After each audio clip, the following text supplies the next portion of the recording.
Magandang umaga! Kumusta po? Narito po ulit ang update natin para sa lagay ng ating panahon.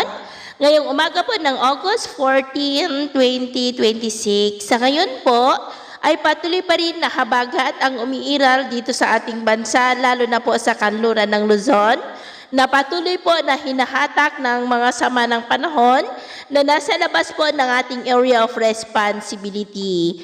Ang nasa silangan ng Mindanao ay nasa layo po ngayon ng 3,740 km east away.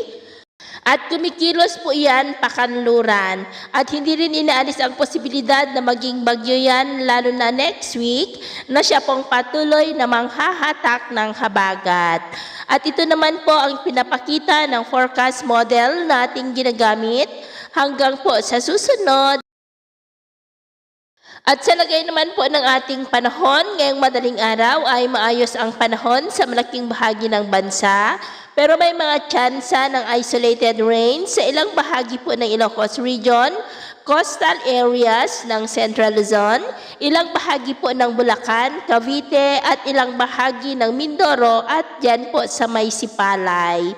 At mamaya ay sisikat naman ang araw sa malaking bahagi ng bansa, pero dahil pa rin sa habagat, ay posible ang maulap na kalangitan with isolated rain sa ilang bahagi po ng La Union, Pangasinan, Zambales, Bataan, Bulacan, Cavite, ilang bahagi ng Mindoro at southern part ng Palawan. At mamayang hapon, mas maraming lugar po ulit ang makakaranas ng mas maulap na kalangitan with isolated rains, lalo na po sa Luzon, kaya mag-ingat pa rin tayo sa mga banta ng mapagbaha at pagguho ng lupa. At sa atin naman pong mga baybayin, dahil pa rin sa habagat, ay iwasan na muna natin ang papalaot sa mga baybayin po ng extreme northern Luzon at kanlurang baybayin ng Luzon dahil ang mga alon ay posibleng aabot hanggang sa 2 to 3.5 meters height, kaya hanggat maaari ay iwasan na po muna natin ang papalaot dyan sa mga may kulay pula para mas makaiwas